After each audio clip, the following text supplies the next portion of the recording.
Muy bien, pues buenas noches. Vamos a dar por inicio nuestra última sesión correspondiente a la materia de Antropología de la Educación. Okay. En este punto me gustaría saber, conocer si hasta lo que nosotros hemos podido analizar, que hemos podido estudiar, ¿tienen ustedes alguna duda, algún comentario, algo más que quisieran agregar acerca de la actividad que quedó habilitada en su plataforma como tarea? Los escucho.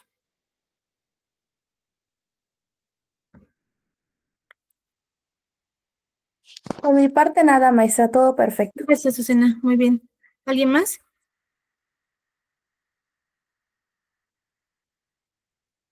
Maestra, Hola, sí, adelante. buenas noches. Dime, Marta. Yo no pude subir la tarea, maestra, ¿a poco sí estaba habilitado algún espacio para subir la síntesis? Sí se quedó habilitado, de todas maneras, bueno, quedó habilitado desde la semana pasada. Está marcado como una actividad, está correspondiente a la sesión del 17 de julio. ¿Alguien más tuvo algún problema para poder subirlo? Sí. Yo, maestra, yo tampoco pude. Maestra, no está, o sea, no. Ah, ok, porque sí me aparecen, de hecho, en la actividad me aparecen 3 envíos. O sea, ya lo enviaron. Estaba en la actividad de la sesión del 17 de julio. 17 de julio. Deme un segundo porque me parece que no está abierto aquí. Ah, ok, ya entendí. Yo tampoco vi la tarea habilitada, maestra, pensé que la iba a habilitar ahorita después. Está habilitada la lectura, pero no está habilitada la actividad, solamente está la lectura del 24.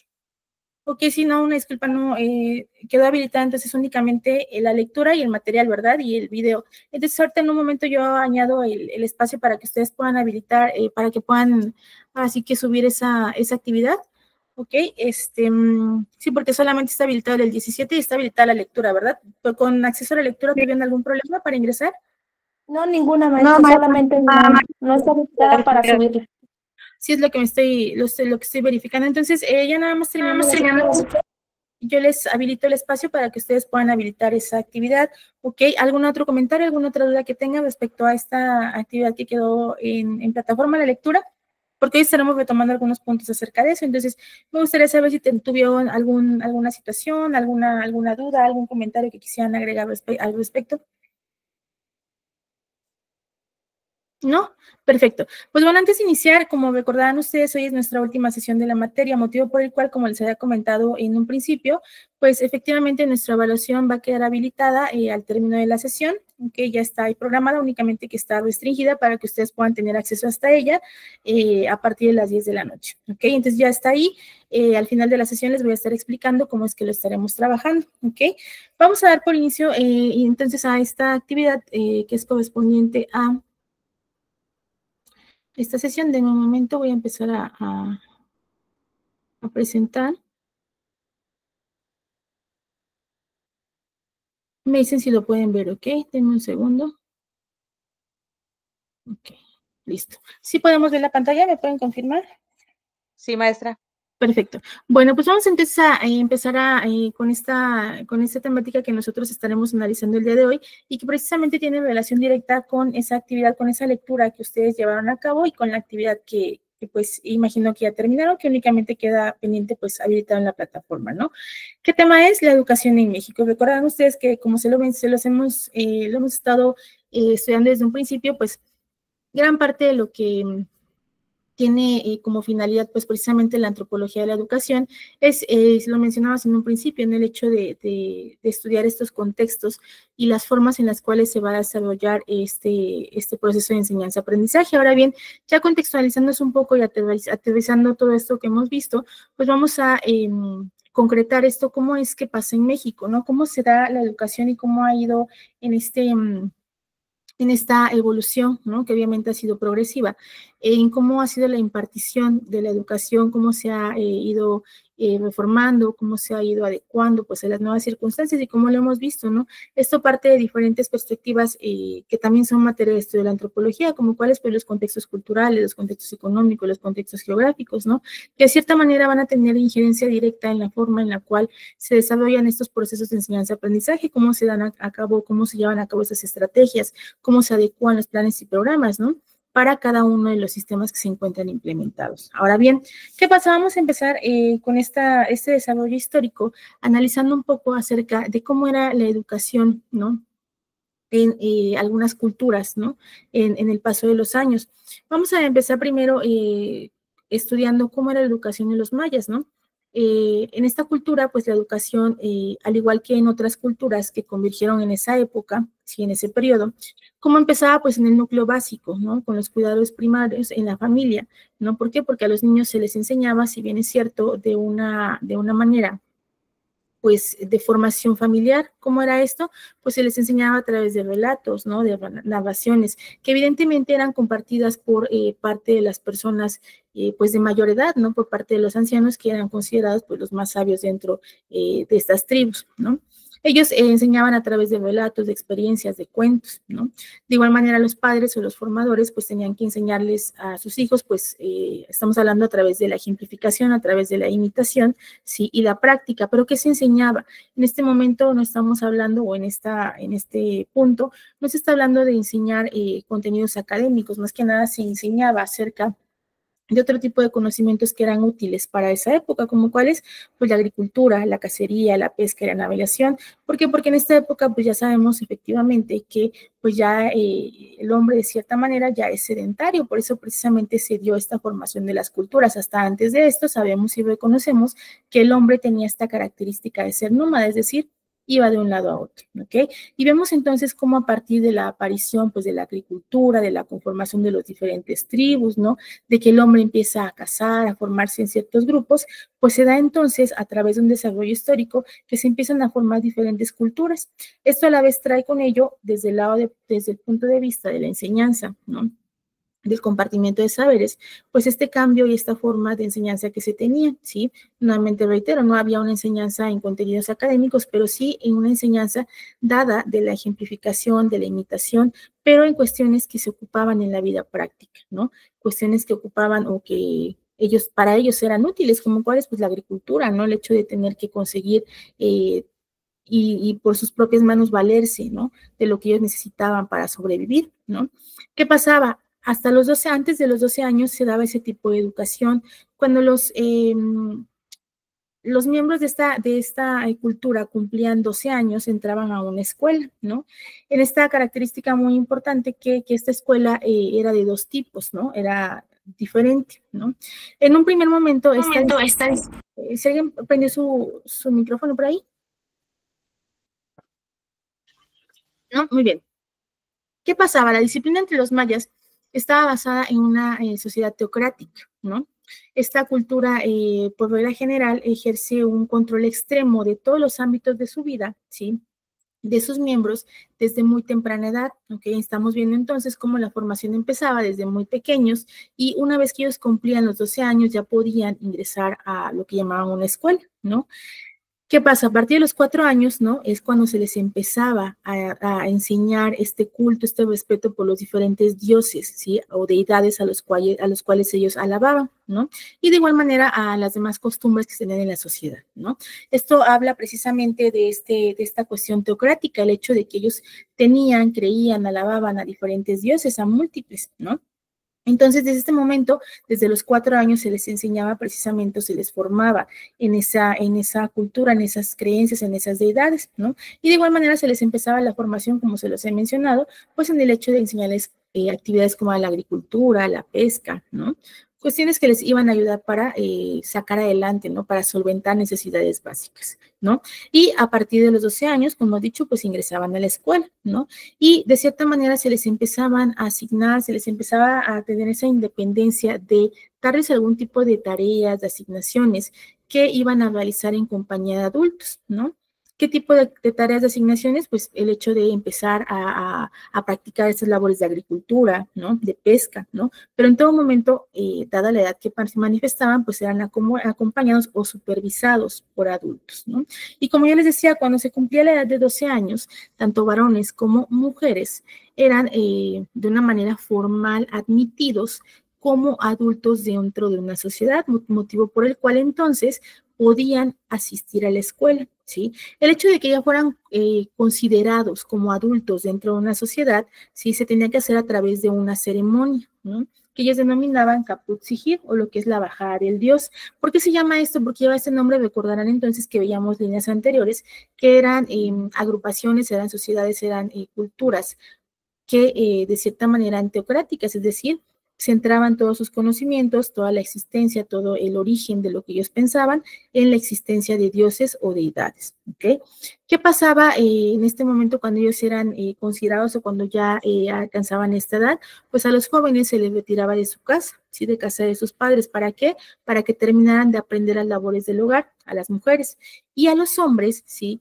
Eran llevados a casas colectivas, es decir, donde había muchas personas, muchos jóvenes como ellos, donde de manera formal se les enseñaba o de manera formal aprendían un oficio para el cual fueran predestinados. Vemos entonces aquí cómo hay una división efectivamente, y como decíamos, era de dos tipos.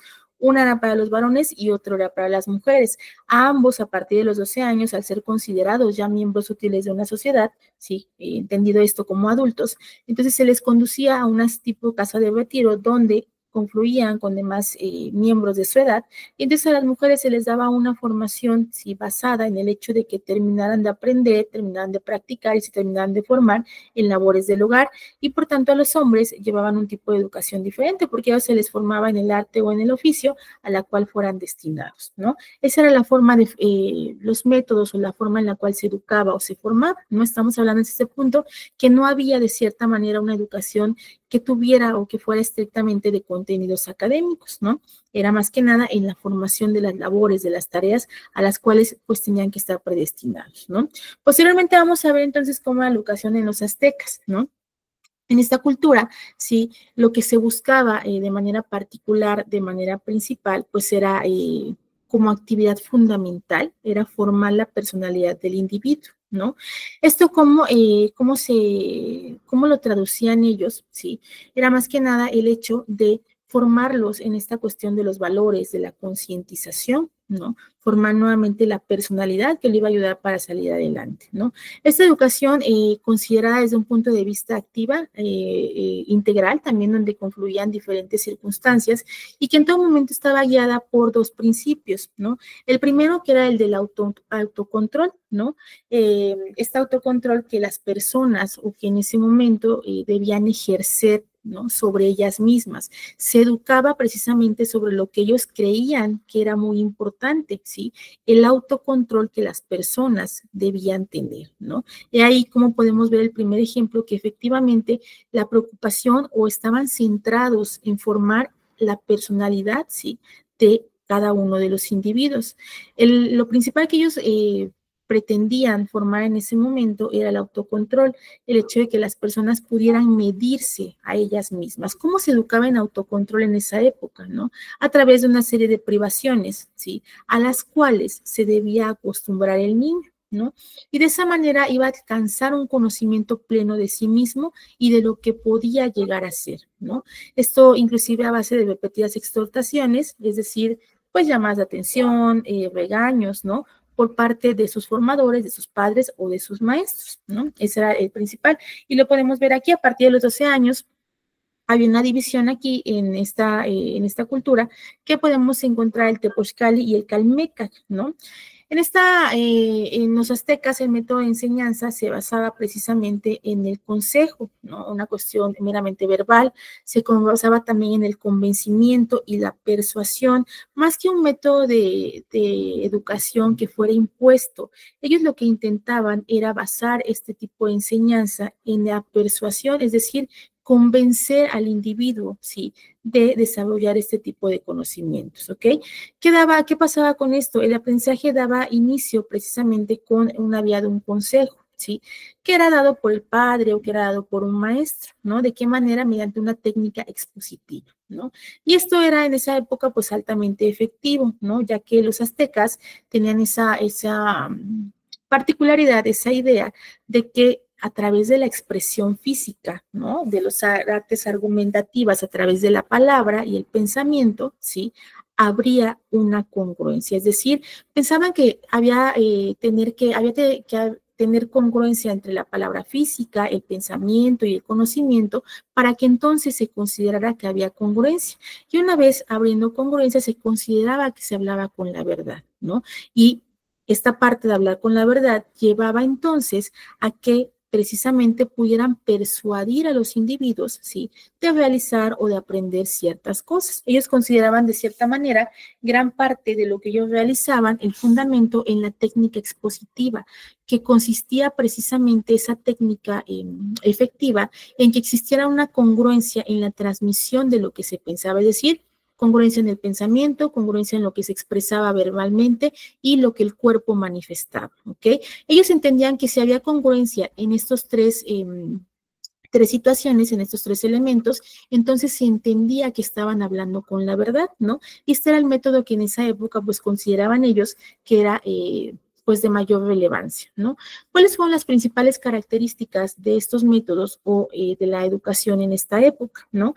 En primer momento, pues ellos pensaban en recuperar el papel del ser humano como principal actor del proceso educativo. ¿Qué más pasaba? Tenían como finalidad el hecho de rescatar los valores. ¿Para qué? Para darle un significado más trascendental al aprendizaje, ¿no?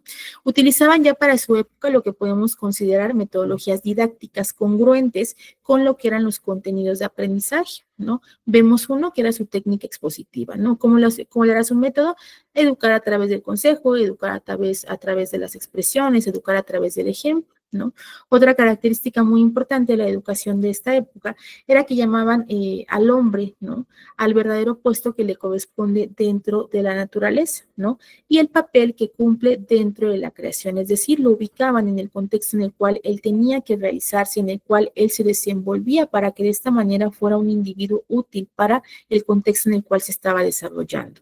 Otra característica muy importante y una de las principales particularidades que tiene la educación en esta época es que efectivamente contaban con verdaderos maestros que tenían o estaban conscientes del papel que desarrollaban en este proceso de formación individual, o formación de lo que era un individuo integral. ¿Qué es un individuo integral? Aquel que, pues, evidentemente, dentro de su proceso de enseñanza-aprendizaje, convergen diferentes elementos. No estamos hablando nuevamente de únicamente contenidos académicos, sino de que efectivamente fuera consciente del papel que tenía dentro de la naturaleza, dentro de la sociedad, y cómo de cierta manera a través de sus funciones pudiera contribuir, ¿sí?, nuevamente, ¿para qué? Para ser un individuo útil, ¿ok? De estas dos culturas que nosotros hemos retomado y que les he expuesto, díganme, ¿hay algo de lo que ustedes pudieron leer en el material que les compartí que quisieran agregar?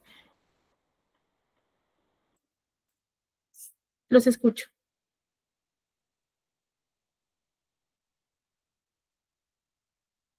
¿Sí? ¿Algo más? ¿Algún comentario? ¿Alguna duda que tengan respecto a esto? ¿Algo que quisieran agregar? ¿Que quisieran adherir a algún dato que hubieran encontrado y que les resultara de cierta manera importante mencionarlo en este momento? Los escucho. Fíjese, maestra, que algo muy importante que mencionaba dentro de la lectura era sobre lo que usted acaba de mencionar, donde antes nuestros ancestros enseñaban a los niños mediante la imitación, la práctica, la agricultura, la pesca, lo que hoy en día se ha estado perdiendo dentro de estas generaciones actuales. Inclusive en estos días los padres de familia han perdido la autoridad ante sus hijos. Los valores que nuestros ancestros reforzaban demasiado, hoy en día se están perdiendo. Ok, efectivamente, muchas gracias. Gran parte vemos, como decíamos, ¿no? Se educaba a través de la imitación, a través, pues, de las metodologías que para aquella época, para ellos fueron congruentes, fueron efectivas, ¿no? Estamos retomando esas dos culturas, ¿por qué? Pues porque sabemos que, pues, son de las que resultan tal vez de mayor trascendencia, no con esto quiero decir que las demás culturas que han, pues, se desarrollaron a lo largo del tiempo en nuestro territorio, pues sean de menor importancia. Sin embargo, pues por cuestiones de practicidad y de tiempo, únicamente estamos resaltando, retomando estas dos, y podemos darnos cuenta efectivamente que en este punto estamos hablando de una educación y vemos cómo esta educación pues no era únicamente desde el punto de vista de que se educara en contenidos académicos, no es tampoco que existieran, sin embargo que ciertos tipos de educación únicamente eran impartidos a aquellas personas, sí, que tenían o que gozaban de tener otro otro nivel, ¿no?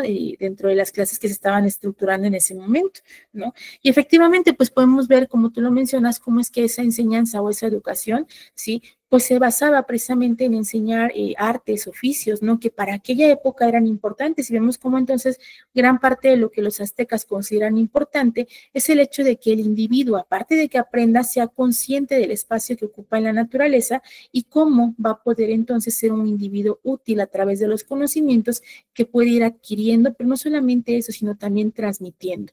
Y podemos también resaltar efectivamente cómo es que tienen ya una metodología que ellos ocupaban, cuál era la técnica expositiva, ¿no? ¿Cómo es que alcanzan a desarrollar esta parte, esa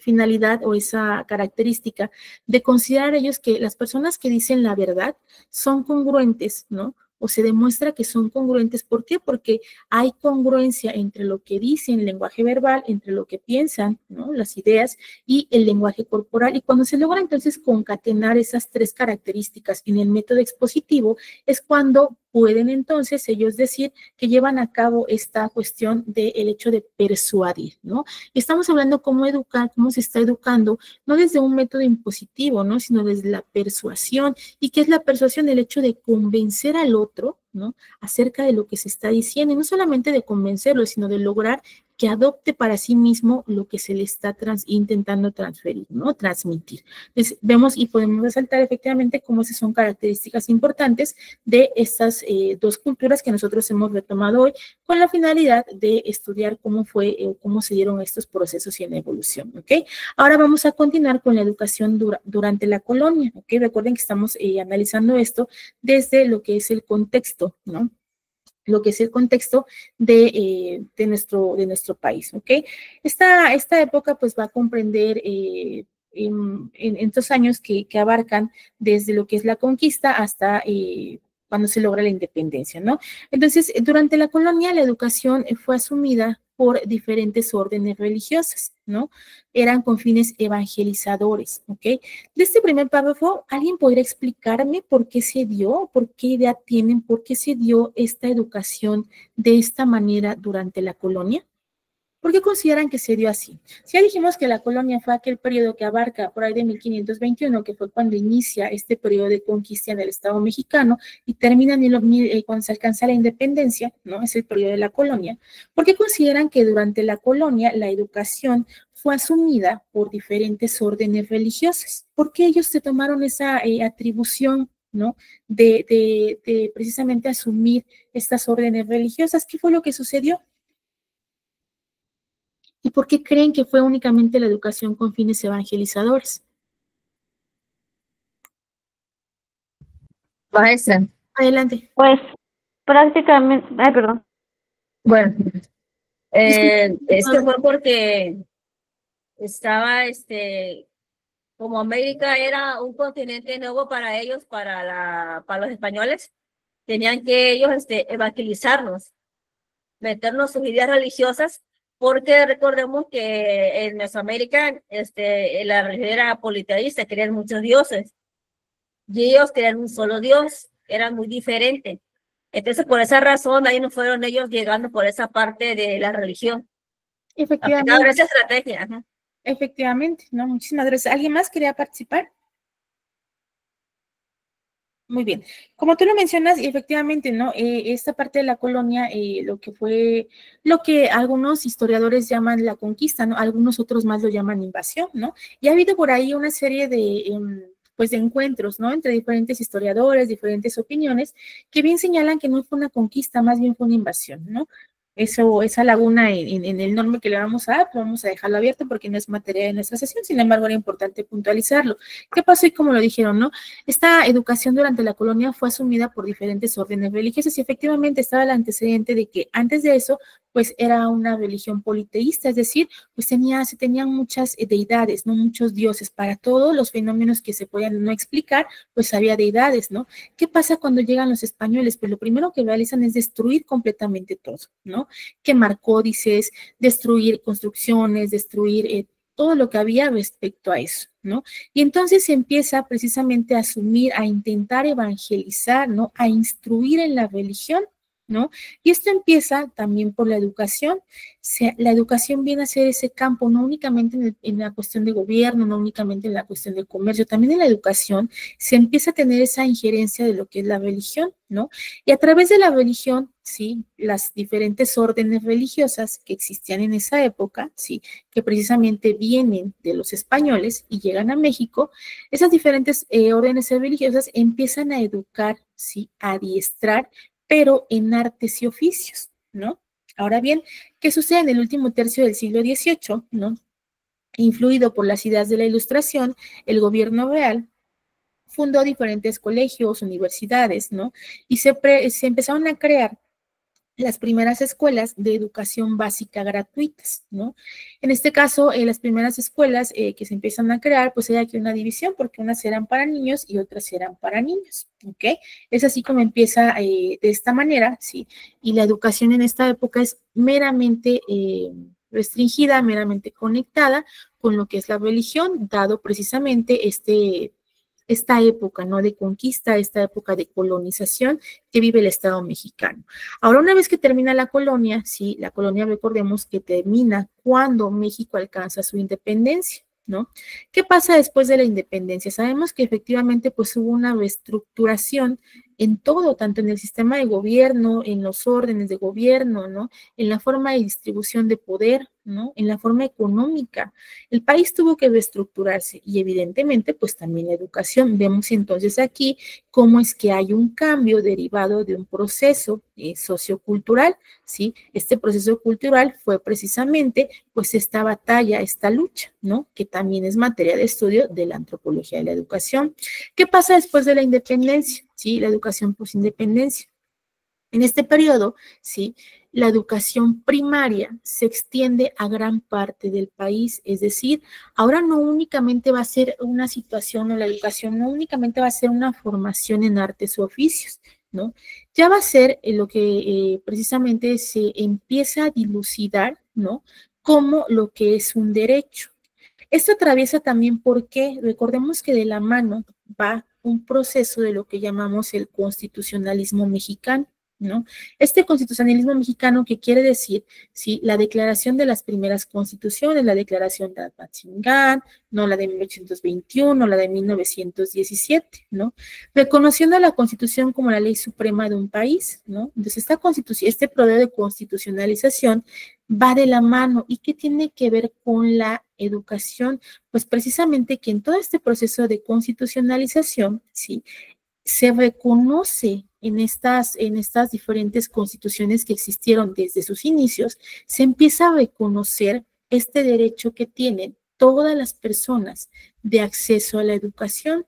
Evidentemente, las constituciones que fueron existiendo, ¿no? Que son parte de la historia del constitucionalismo en México, llevan consigo pues la forma de organización del país, económica, social, cultural, política, de todo, ¿no? Pero que es importante para lo que nosotros estamos estudiando hoy, que todas esas constituciones que han existido, ¿no? Y que forman parte de la historia de México hasta llegar a la de 1917, han tenido esa dilucidación, ¿no? De entender a la educación como un derecho, ¿no? ¿Qué pasa entonces? En 1842, ante esa carencia que había de una institución que pudiera organizar la educación, el Estado, es decir, vamos a entender al Estado nuevamente como esta forma de organización de lo que es el gobierno, ¿no? El poder y los gobernados, ¿sí? Encarga esta organización de la educación a la Compañía Lancasteriana, ¿sí? Y entonces se crea o se empieza a manejar lo que es la Dirección de Instrucción Pública, ¿ok? Esta Dirección de Instrucción Pública es la primera o el primer antecedente, ¿sí? Ya formal que se tiene, ¿sí? Plenamente constituida por parte del gobierno de una institución que viene a organizar cómo es que se va a impartir la educación en el Estado mexicano. Esto sucede en 1842. Si bien es cierto, se tenía ya plasmado en un documento que era una ley en las constituciones, ¿no? Y a lo largo de los años, ese derecho no estaba bien particularizado, cómo se iba a impartir, cuáles iban a ser las formas de organización, quién se iba a encargar de vigilar y supervisar los programas que se daban, ¿no? Cómo iban a ser esas reglas de operación. Entonces, al darse cuenta que estas características o estos temas estaban completamente acéfalos, en 1842 se le encarga, ¿no? Todos estos temas pendientes a lo que es la Compañía Lancasteriana, ¿sí? Y entonces se empiezan a manejar lo que es la Dirección de Instrucción Pública. Posteriormente, en 1867, bajo la presidencia de Benito Juárez, ¿sí? Que Benito Juárez tuvo una amplia perspectiva, una amplia, ¿qué puedo decir? Planeación, pudo prever, dilucidar, ¿no? En cierto momento, pues esta organización, pero no únicamente en la forma material, sino también la promulgación de leyes para que quedara bien concretado y aplicado, ¿sí? Él durante su periodo, ¿qué hizo? Promulgó una ley que fue la Ley Orgánica de Instrucción Pública. En esta ley orgánica, como su propio nombre lo dice, dictaba las bases sobre las cuales debía organizarse la forma de instrucción, es decir, de impartición de la educación pública, ¿no? Aquí en esta ley, que es el primer preámbulo, el primer antecedente que nosotros podemos encontrar de lo que conocemos hoy como Ley General de Educación, ¿sí? En esta Ley Orgánica de Instrucción Pública se establece que la educación primaria debe ser gratuita, ¿sí? Para los pobres y debe ser obligatoria, lo cual de igual manera sabemos que es retomado, ¿sí? O está en los preceptos constitucionales, ¿no? Particularmente pues, sabemos que en nuestra constitución vigente, que es la de 1917, ¿no? Pues lo podemos encontrar, que está particular, aunque la educación debe ser gratuita, sí, debe ser obligatoria y debe ser laica. Sin embargo, estos preceptos de educación primaria, gratuita y obligatoria datan de 1867, donde en la ley orgánica que fue publicada por Benito Juárez, ¿no? Y entonces también en esta ley lo que se propone es la unificación educativa, ¿no? ¿Y qué pasaba? Se excluía del plan de estudios toda enseñanza religiosa y se incorporaba la enseñanza de moral. A partir de este momento, en 1867, podemos ver ya los tintes, ¿no? Que empieza a tomar el laicismo, es decir, esa particularidad de que la educación debe ser laica, ¿sí? Esto no fue siempre, esto pasa de manera especial, de manera particular, de manera formal en 1867, cuando ya efectivamente, al menos por cuanto hace a la educación o a la instrucción pública, a la instrucción pública, la educación primaria se torna formalmente lo que debe ser gratuita, lo que debe ser obligatoria y lo que debe ser laica. ¿Okay? La educación primaria empieza entonces de manera formal a tomar estos tintes, ¿no? Pero este fue hasta 1867, cuando ya derivado de todos los procesos, cambios, ¿no? Que llevaron o que fueron producto de una lucha social, que es un fenómeno histórico, ¿sí? Que es analizado por la antropología de la educación, vemos cómo repercute desde el punto de vista de lo que fue la creación de leyes hasta lo que es la educación para darle esas características de manera formal, ¿ok? Ahora bien, el Ministerio de Educación e Instrucción, Joaquín Baranda, ¿sí? Profesor de Campeche, diseñó un sistema nacional de educación, ¿sí? A él se le puede atribuir la fundación de las escuelas normales, ¿sí? Lo que conocemos hoy como las escuelas normalistas, que en aquella época tenían esa facultad exclusiva, ¿no? Solamente ellos, solamente las escuelas normales tenían esa facultad de expedir títulos, ¿sí? Para respaldar o para la enseñanza, el hecho de respaldar las profesiones que se dedicaban a la enseñanza, ¿no? ¿Qué pasa también? En esta época se empiezan, durante el porfiriato, ya estamos cambiando de época, se empiezan a crear los primeros jardines de niños, ¿no? La educación primaria llegó en gran medida, pues solamente a las ciudades grandes. Vemos cómo previamente, pues ya se plantearon, ¿no? Diferentes características, beneficios de la educación primaria, pero pues sabemos que efectivamente para que eso pudiera tener, pudiera tomar forma en la práctica, ¿sí? Pues fue un proceso, ¿sí? En un primer momento, la educación primaria de manera obligatoria y gratuita, pues únicamente llegó a las grandes ciudades, pero ¿qué pasaba? ya estaba la ley, ¿no? Ya estaba la reforma de que la educación debía ser laica, debía ser gratuita, debía ser obligatoria. Pero entonces, ¿quién iba a encargarse de impartir esa formación? Es por eso, ¿no?, que el Ministerio de Educación, a través de Joaquín Baranda, diseña el Sistema Nacional de Educación y dada esa necesidad, ¿no?, de que ya se tiene ese derecho reconocido de una educación obligatoria, ahora hay que garantizar quién va a formar, quién va a proporcionar, quién va a enseñar. Entonces se ven en la necesidad de fundar estas escuelas normalistas. ¿Para qué? Para que se formen a los profesores que estarán entonces formando a los estudiantes, ¿no? Y es de esa manera como gradualmente van incrementando los formadores, ¿sí?, el ámbito de cobertura de este derecho a la educación. En un primer momento esta educación primaria pues solamente llega a las grandes ciudades, ¿no?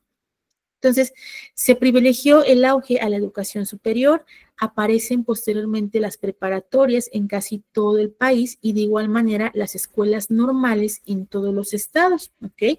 Ahora bien, ¿qué pasa durante la época de la Revolución Mexicana, ¿no? El Congreso Constituyente de 1917, ¿sí?, que vemos entonces ya que en esta época se dicta o se promulga el 5 de febrero esta Constitución de 1917, elevó ya a rango constitucional, sí, porque ya fue precisamente esta Constitución la cual se encuentra vigente, la que fue declarada, sí, donde se reconoce que la educación debe ser laica, es decir, no debe tener injerencia en ningún tipo de religión, debe estar completamente separada, ¿no? En 1921, estando en la presidencia Álvaro Obregón, ¿sí?, y por iniciativa de José Vasconcelos, es que se crea entonces la Secretaría de Educación Pública, ¿no? Y entonces, de esta manera, en 1921, se inicia una tendencia hacia la federalización educativa. Es decir, que la educación, tanto la impartición como los programas, como los planes, van a ser obligación y responsabilidad de la federación, es decir, del gobierno de la federación, y de esto se va a encargar la Secretaría de Educación Pública. Hasta antes de 1921 no existía. Fue en 1921 cuando, por iniciativa de José Vasconcelos, se crea este órgano, ¿no? Esta secretaría ya como parte del Poder Federal. Recuerden que el Poder Federal, para cumplir sus funciones, sí tiene que valerse de la ayuda de las diferentes secretarías, pero fue hasta 1921 cuando de manera formal se crea esta secretaría, ¿ok? Ahora voy a presentar un video, si no lo pueden ver, si no lo pueden escuchar, me dicen por favor, para que entonces, vea cómo cambia la forma, ¿ok?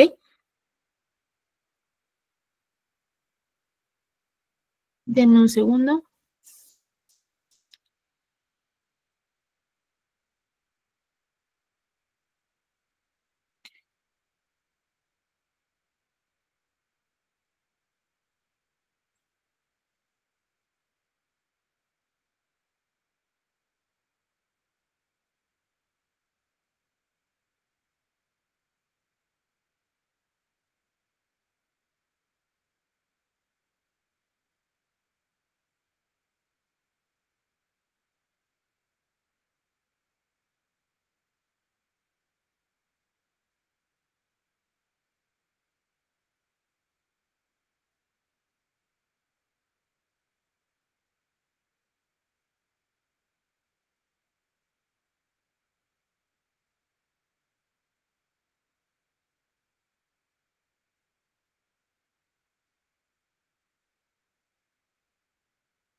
Desmesurado y en momentos genial.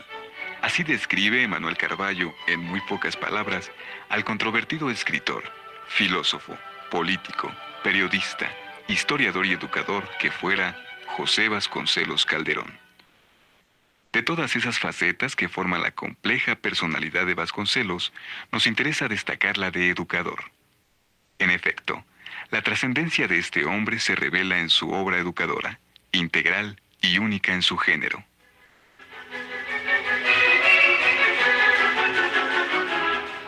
Comprendió mejor que nadie, en los años que siguieron a la Revolución Mexicana, la importancia de la educación para las clases pobres en el campo y la ciudad. El aspecto más revolucionario del gobierno de Álvaro Obregón tiene que ver con la cultura y el arte, porque Obregón dejó hacer a Vasconcelos, y éste hizo casi a partir de la nada. A través de lo que él llamó los maestros misioneros, Vasconcelos emprendió una tarea desanalfabetizadora de alcances nacionales nunca antes intentada. Pero no solo a leer enseñaba el misionero de tipo moderno. A falta de un maestro completo como el fraile, nosotros empezamos a mandar grupos de maestros, uno de artesanías que enseñara a labrar la tierra y a forjar el hierro, otro que fuese artista e inspirase a la población el gusto por la belleza, y otro más para incitar a la acción social, otro, finalmente, para las primeras letras y las matemáticas. En el breve lapso de 2 años y 8 meses, Vasconcelos se esforzó por desterrar el concepto elitista de la enseñanza. Ello se expresó no solo en los grandes tirajes de libros de autores clásicos de la literatura universal, distribuidos gratuitamente, sino además se extendió a casi todos los campos de la cultura.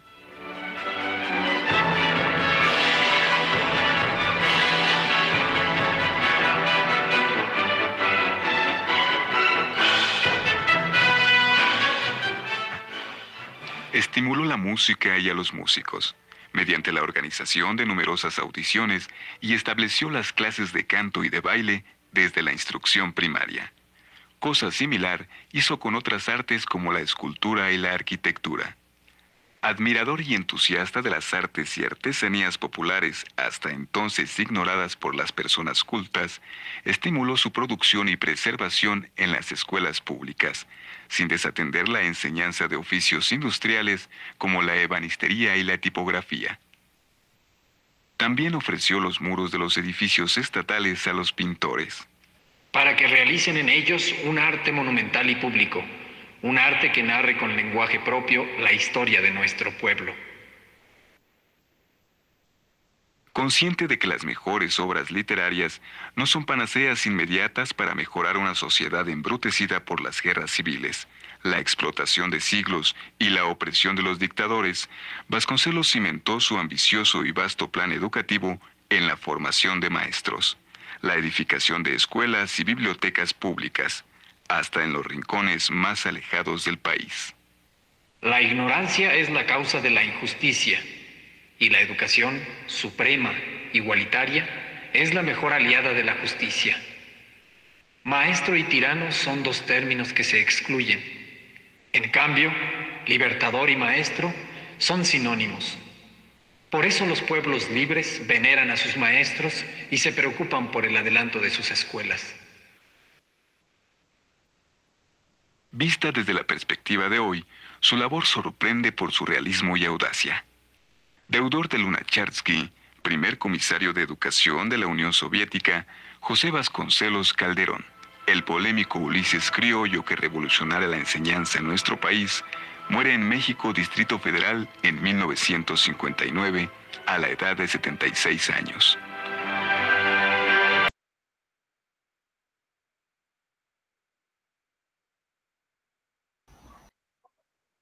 Muy bien, entonces, ¿sí pudieron ver y escuchar el video que les proyecté? Sí, maestra. Perfecto, muy bien. Entonces, nosotros podemos ver aquí, efectivamente, cómo es en este contexto. Denme un segundo. Pues precisamente como en esta época, cómo es que va cambiando precisamente la forma de impartición de la educación en México, ¿no? Cómo es que precisamente fue evolucionando, cómo son o cuáles son las características, cuáles son las principales aportaciones, ¿no? Que se dan en el gobierno de Álvaro Obregón, sí, pues obviamente con la con la dirección que toma José Vasconcelos, ¿no? Referente y los avances que él logró para su época, ¿no? Evidentemente, pues es una figura que yo creo que muchos de ustedes conocen, ¿no? Las aportaciones que dio al menos a la educación en México, pues fueron de gran avance para su época, ¿no? La construcción, como le decíamos, lo vimos de bibliotecas, el hecho de enfocar la educación, ¿no? El hecho de que las personas pues tal vez más desfavorecidas pudieran tener acceso a lo que era la apreciación de las artes, ¿no? Sin dejar de lado el hecho de que se siguieran instruyendo en algún oficio, ¿no? En alguna otra situación, el hecho de que se procurara la construcción de bibliotecas y sobre todo el gran avance que se tuvo en el hecho de la formación, ¿no? De nuevos docentes. ¿Para qué? Para que principalmente se pudiera cubrir esas grandes necesidades que había de llevar la educación, ¿sí? Y que de manera efectiva fuera un derecho que se estaba garantizando, no que quedara únicamente en estas leyes, ¿no? En la ley, en la Constitución de 1917 reconocido, sino que hubiera los elementos para que se pudiera dar cumplimiento a ese derecho que ya se estaba reconociendo, ¿no? Y vemos entonces cómo hubo grandes avances, ¿no? Precisamente particularizados, y uno de ellos, el que tal vez pudiéramos sentar, pues fue la creación de la Secretaría de Educación Pública, que como sabemos, pues es la dependencia, ¿no? Que se encarga precisamente de la organización de las formas de educación que se lleva a cabo en el Estado mexicano. Se crea en 1921 y pues hasta el día de hoy sigue vigente, ¿ok? Esto hasta en tanto y cuanto nos hagan las reformas pertinentes en la ley. De esto que hemos analizado hasta ahorita, ¿alguien quisiera comentar algo? ¿Tiene alguna duda? ¿Alguna otra situación?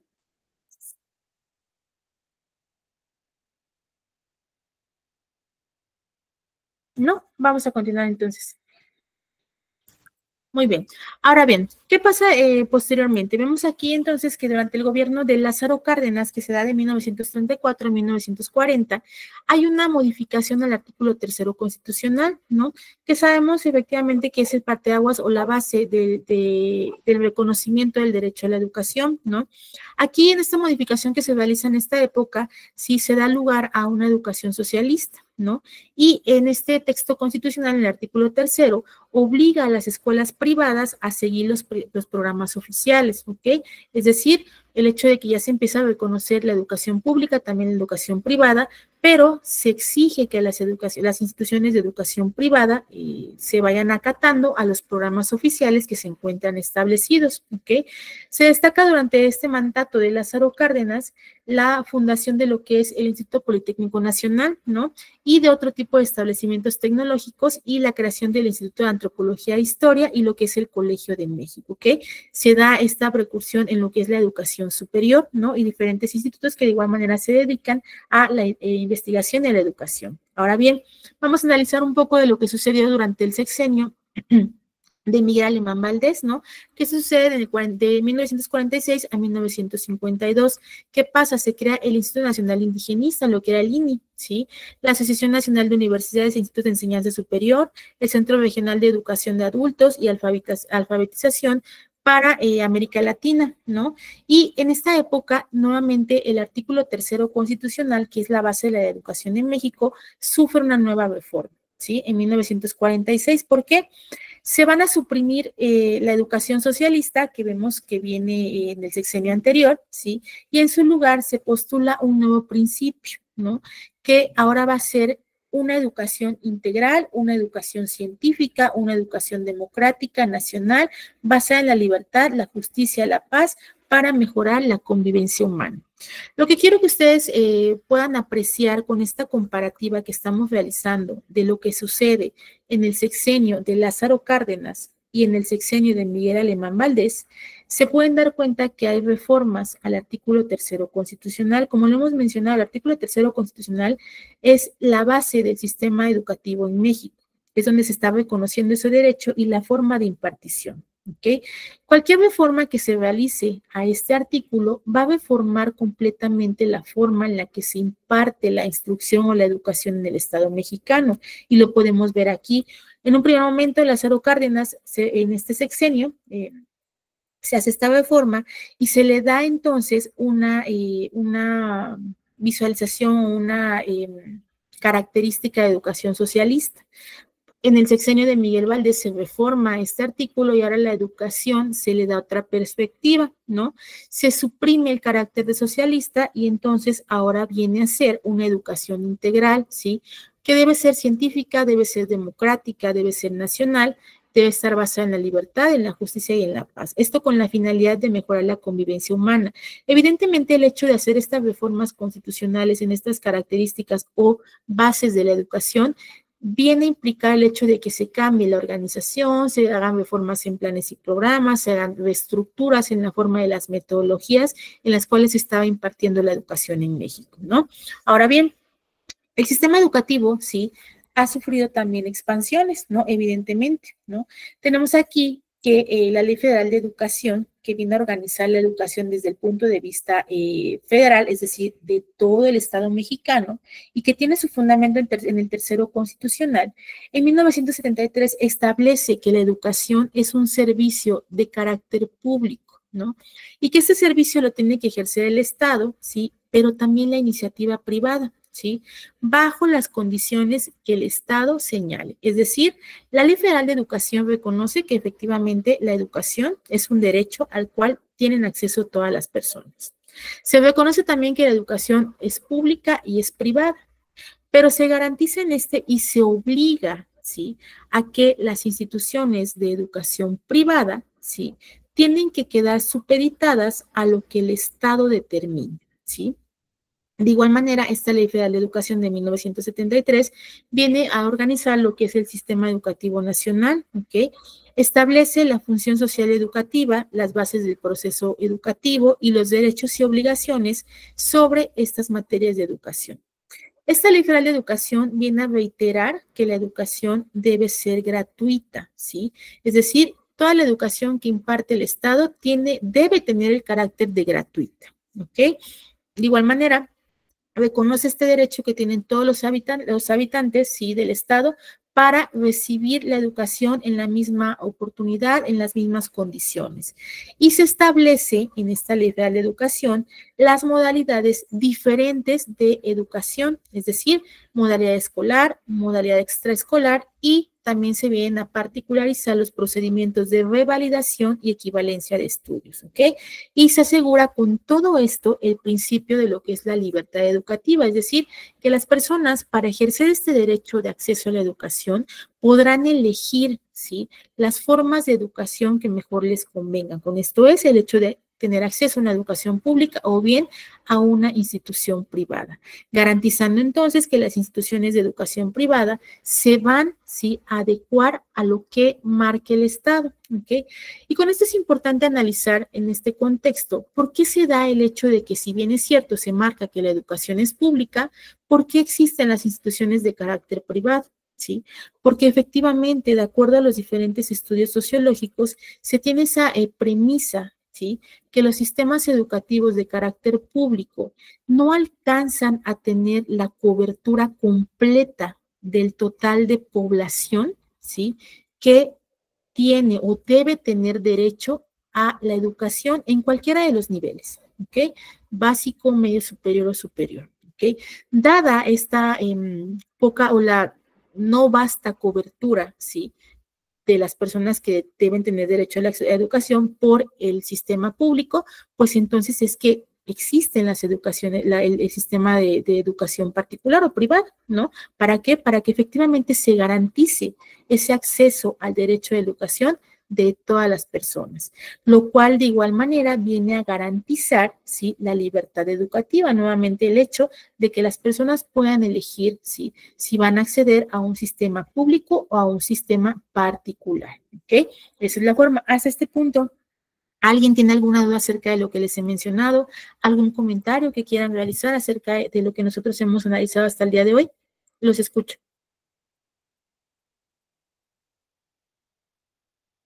Pues como desde un principio de los gobernantes anteriores siempre han dado prioridad a lo que es la educación y también lo que es la formación a los maestros, ¿no? Desde que fue lo de Benito Juárez, que la educación era gratuita y laica, hasta los demás presidentes que han estado en nuestro país, o sea, siempre la prioridad ha sido la educación. Y obviamente se ha visto mucho el cambio, o sea, comparamos la educación anterior a la actual, o sea, es un gran avance con nuevos modelos, proyectos educativos, más tecnología. Entonces, siempre han visto de esa manera, dándole la importancia a lo que es la educación en México. Claro, efectivamente, muchas gracias. Y efectivamente, como lo mencionan, ¿no? Todos estos avances que se han dado no han sido, no han sido al azar, ¿no? Implica nuevamente el hecho de estudiar los contextos. Estudiar es una cuestión interdisciplinaria, es decir, donde convergen diferentes disciplinas para precisamente poder realizar el estudio de cuál va a ser esos cambios que tienen que darse al sistema educativo. Nuevamente, la educación es un fenómeno sociológico. La sociedad es un ente cambiante, motivo por el cual las formas de impartir la educación tienen que ser diferentes, tienen que ir evolucionando y tendrán que adecuarse a las características principales de cada sociedad, ¿ok? Nuevamente, como se los he planteado desde un principio, no es la misma educación la que se imparte en el contexto mexicano a la que se imparte en el contexto de cualquier otro país del mundo. ¿Por qué? Porque las características propias desde el punto de vista geográfico, social, cultural y económico son completamente diferentes. Y a cada uno de esos contextos, a cada una de esas generalidades, tiene que atender la forma de educación que se estará impartiendo y el hecho de cómo se va a diseñar, cómo se va a impartir, qué se debe de dar, es precisamente materia de estudio y materia de los aportes que nos da la antropología de la educación. ¿Ok? Ahora bien, como ya les decía, dentro de esto que nosotros hemos analizado, ¿alguien más quisiera aportar alguna otra opinión, alguna otra situación dentro de lo que hemos nosotros analizado desde nuestra primera clase, a lo que hemos analizado desde todo el transcurso de nuestras pues cuatro sesiones con las que nosotros estamos trabajando el día de hoy, referente a la materia de estudio, ¿no? De lo que aporta la antropología de la educación o cómo se ha dado este fenómeno sociológico de la educación en México? Los escucho, ¿eh?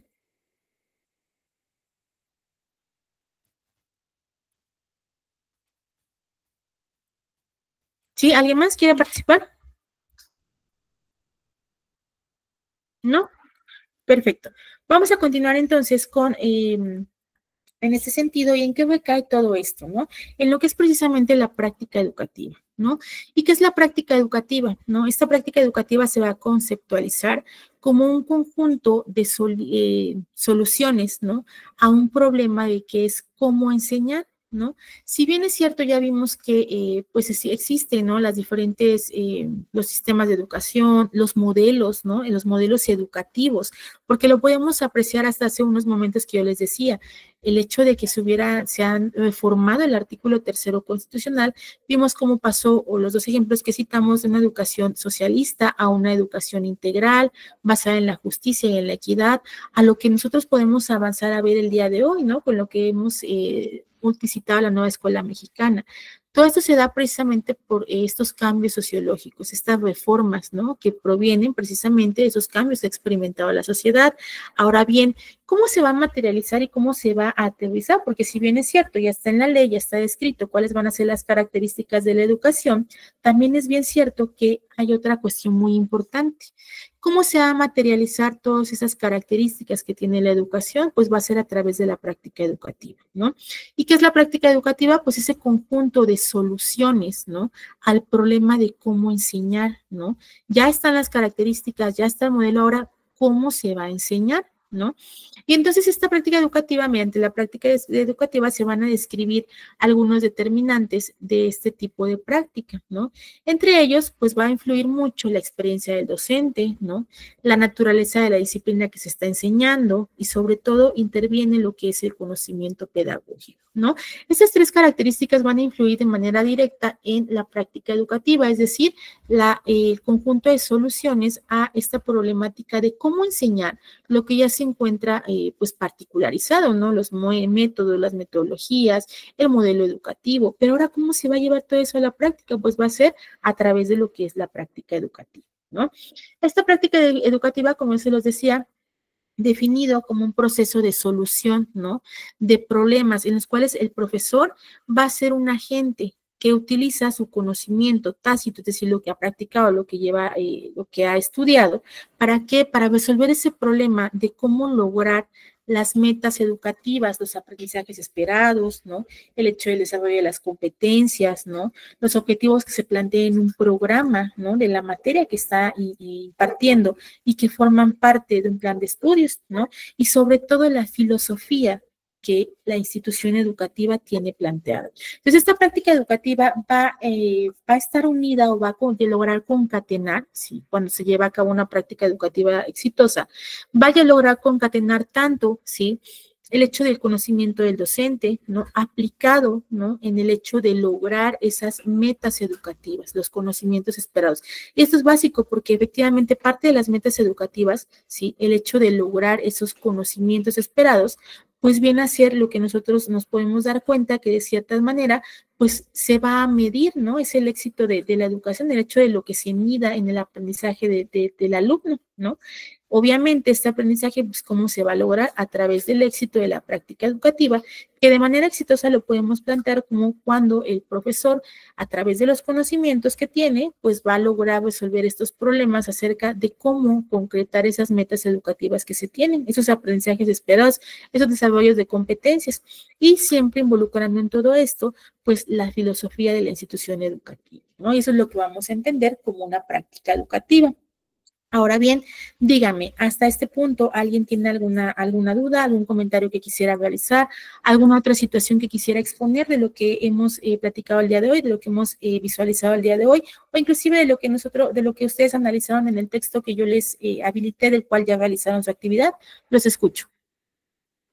Maestra. Adelante, Marta. Mire, bueno, leyendo lo que habilitó en la plataforma y las clases que nos ha usted estado impartiendo, pues sacaba yo una pequeña, ¿no? Así como conclusión o algo así. Yo, bueno, escribía yo en mi síntesis que pues la educación en México pues ha sido desde tiempos ancestrales un eje fundamental en la conformación de la sociedad. Sin embargo, su evolución ha estado marcada por retos constantes que han limitado su impacto, como la desigualdad social, la insuficiencia presupuestal, la baja cobertura y la falta de calidad en los aprendizajes. Desde la organización de la enseñanza en las culturas mesoamericanas hasta la reforma educativa impulsada por Enrique Peña Nieto, el sistema educativo mexicano ha sido reflejo de los procesos políticos, sociales y económicos del país. Fue algo poquito que escribí de alguna parte. Ok, muchísimas gracias, Marta, muchísimas gracias. Sí, claro, efectivamente, ¿no? El hecho de cómo la educación, pues precisamente, como se los he planteado, se encuentra directamente o tiene injerencia, ¿no? Está particularizada, está definida y está delimitada por los procesos tanto sociales, ¿no? Las luchas sociales, inclusive lo hemos podido ver, ¿no? A través del avance, cómo es que en la colonia era una educación, ¿no? A través, cuando México alcanza su independencia, y cómo es que a partir de la independencia de México se ha venido precisamente reformando todo este sistema educativo, ¿no? Y vemos que actualmente también lo sigue haciendo, ¿no? Desde la forma de impartición, la forma de organización, todo esto atiende a la realidad que tiene México por cuanto hacen cuestiones económicas, cuestiones sociales, ¿no? Cuestiones de todo tipo, ¿no? Y esto pues no está alejado de lo que nosotros vemos. ¿Por qué? Porque es parte de materia de lo que lleva a cabo la antropología de la educación. ¿Ok? Marta, muchísimas gracias.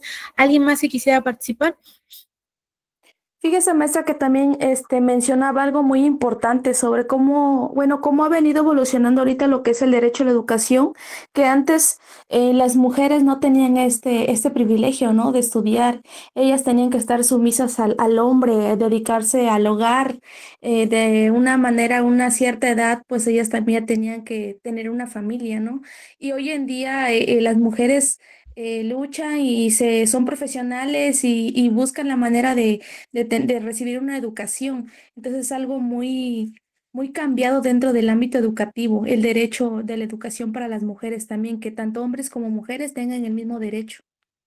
Claro, efectivamente, Susana, como tú lo mencionas, ¿no? El hecho de que también, de cierta manera, si bien es cierto, la igualdad entre el hombre y la mujer es un derecho humano y está reconocido también en la Constitución, pues también es de notarse que durante muchos años el acceso a la educación únicamente estaba limitado a una cuestión que era únicamente les correspondía o les era dada a los varones, ¿no? Sin embargo, pues como tú bien lo mencionas, también ha sido una pues una situación de marcar, ¿no? El hecho de que cada vez se logre más ese acceso a la educación por parte de las mujeres. Sin embargo, pues también es de reconocerse y saber que hay ciertos lugares en los que todavía no es así, ¿no? Ciertos lugares en los que efectivamente donde aún son válidos los usos y costumbres, ¿no? Sin embargo, pues sobre eso no se puede tener injerencia. ¿Por qué? Porque los usos y costumbres forman parte, ¿no? De lo que son las culturas, las raíces y los rasgos de las culturas, ¿no? Dentro de nuestro estado. Entonces son igual de respetables que una ley. Sin embargo, pues efectivamente podemos ver cómo, como tú lo mencionas, pues ha ido evolucionando en ese sentido, ¿no? El derecho de la igualdad, el derecho de acceso a la educación, ¿ok? Muy bien, ¿alguien más que quisiera aportar algo más para terminar nuestra sesión del día de hoy?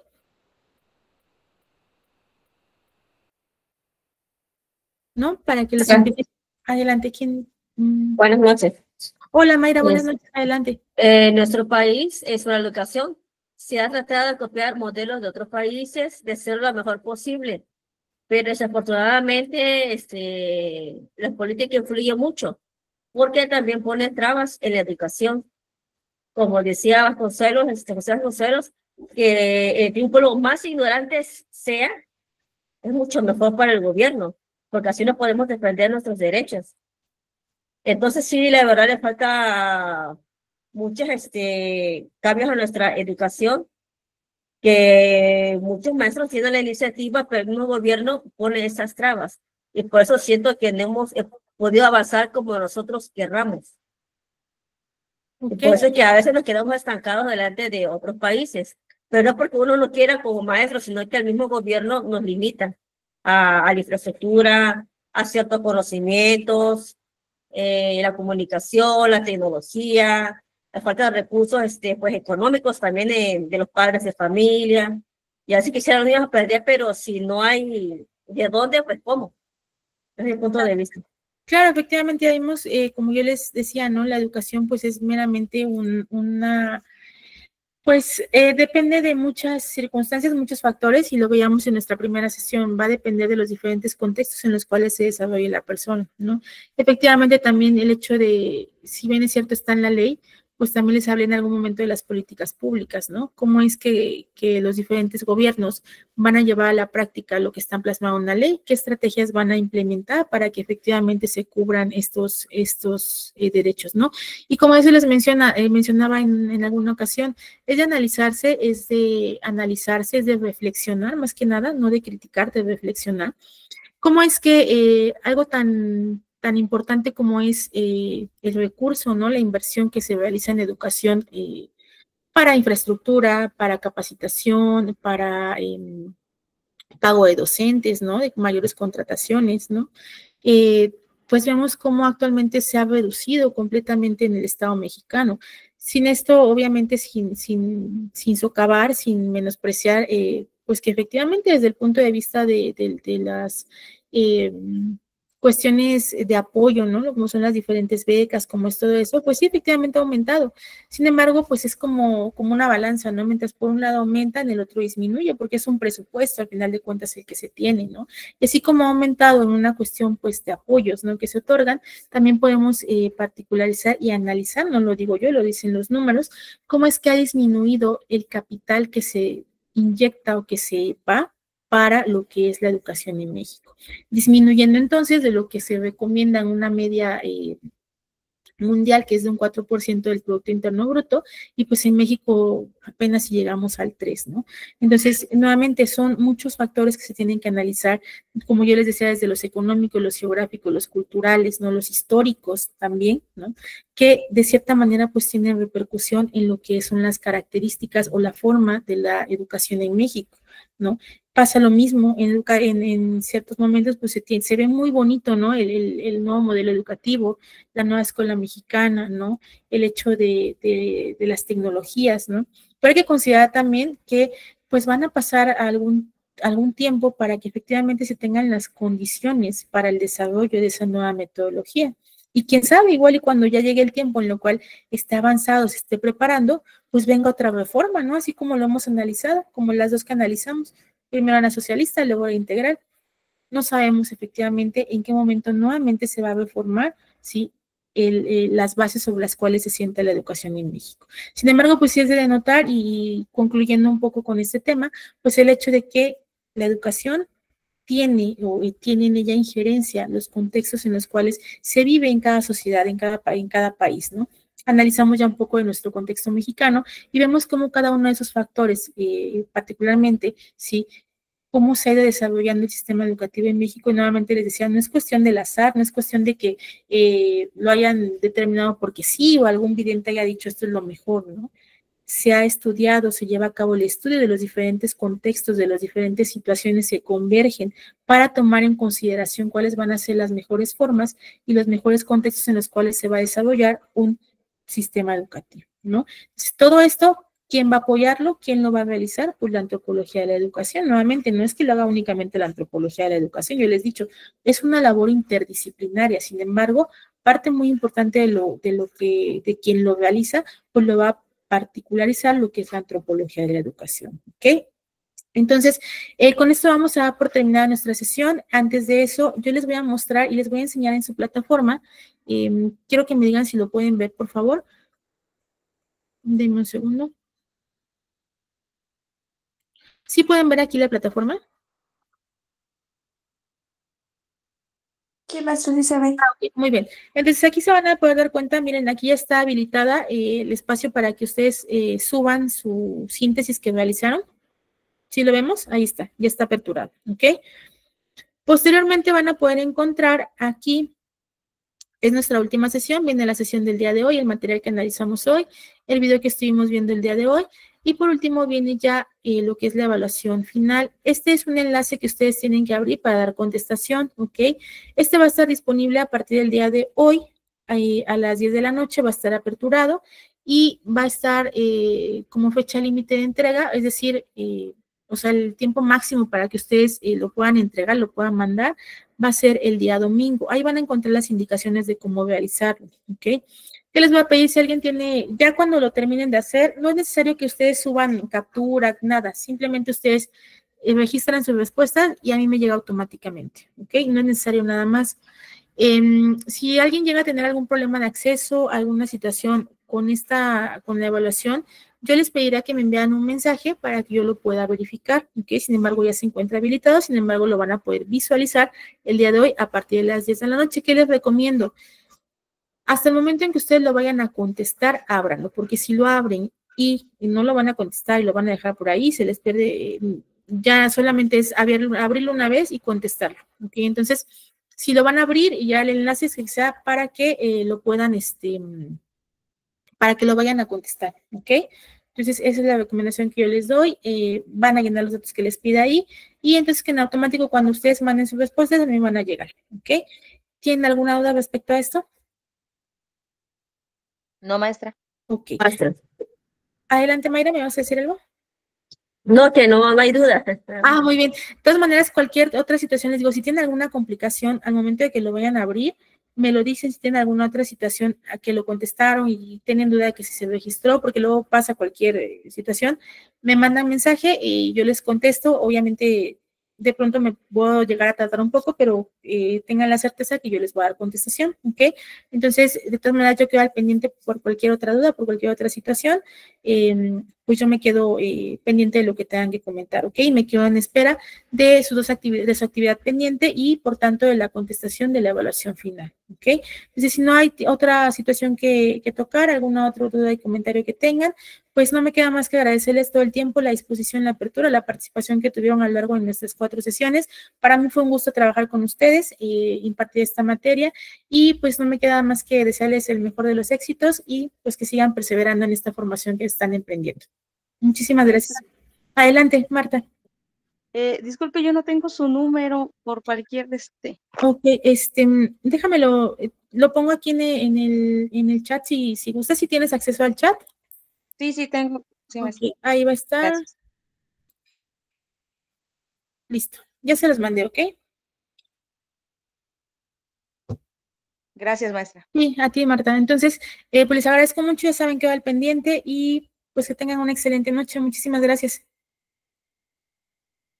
Gracias a usted, Gracias, maestra, maestra. por compartirnos conocimientos. Muchísimas Muchísimas gracias. gracias, que tengan bonita noche. Gracias, maestra, por todo. Gracias. Excelente noche. Gracias. Maestra, hasta luego. Hasta luego.